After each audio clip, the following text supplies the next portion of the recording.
നമസ്കാരം, വിൻസൻ മോമൻ ദ ഇൻ്റഗ്രേറ്ററുടെ പുതിയൊരു വീഡിയോയിലേക്ക് എല്ലാവർക്കും സ്വാഗതം.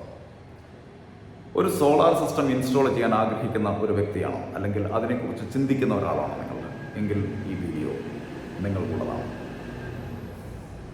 നിങ്ങളുടെ വീട്ടിൽ ഇലക്ട്രിസിറ്റി കൺസംഷൻ കൂടുതലാണ് എന്ന് നിങ്ങൾക്ക് തോന്നുന്നുണ്ടോ, അല്ലെങ്കിൽ അത്രയധികം കൺസംഷൻ ഉള്ള ഒരാളാണ് എന്ന് നിങ്ങൾക്ക് തോന്നുന്നുണ്ടോ എങ്കിൽ ഈ വീഡിയോ നിങ്ങൾക്കുള്ളതാണ്. ഒരു സോളാർ സിസ്റ്റം ഇൻസ്റ്റാൾ ചെയ്യുമ്പോൾ ആദ്യം മനസ്സിലാക്കേണ്ടത് എനർജി നീഡാണ്. എനർജി നീഡ് എന്ന് പറയുമ്പോൾ നമ്മൾക്ക് എത്ര എനർജി കൺസ്യൂം ചെയ്യേണ്ടി വരുന്നുണ്ട് എന്നുള്ളതിനെക്കുറിച്ചുള്ളൊരു അവബോധം നമ്മൾക്ക് ഓരോരുത്തർക്കും ഉണ്ടായിരിക്കണം.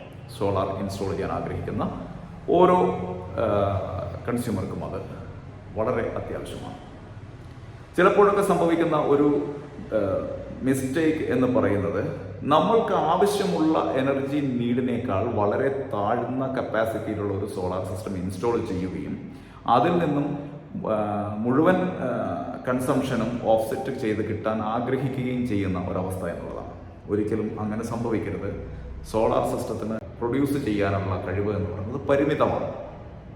ആ പരിമിതമായ അളവിൽ അത് ചെയ്യുമ്പോൾ നമ്മൾക്ക് ആവശ്യമുള്ള കപ്പാസിറ്റിയിൽ ഇൻസ്റ്റാൾ ചെയ്യുക എന്നുള്ളതാണ് നമ്മൾ ആദ്യം ചെയ്യേണ്ടത്.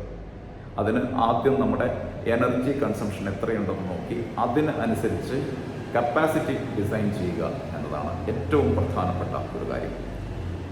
ഈ കപ്പാസിറ്റി ഡിസൈഡ് ചെയ്യുമ്പോൾ നമ്മൾക്ക് വേണ്ടി വരിക 20 കിലോ വാട്ട് ആണെങ്കിൽ അതിന് 10 കിലോ വാട്ട് വെച്ചതിന് ശേഷം 20 കിലോ വാട്ടിൻ്റെ കൺസംഷനും അവിടെ നടന്നോളും എന്ന് ഒരിക്കലും ചിന്തിക്കരുത്. ഒരു സോളാർ സിസ്റ്റത്തിന് അങ്ങനെ തരാൻ സാധിക്കുകയില്ല. അതിന് അതിൻ്റേതായിട്ടുള്ള ലിമിറ്റേഷൻസ് ഉണ്ട്. നന്ദി, നമസ്കാരം.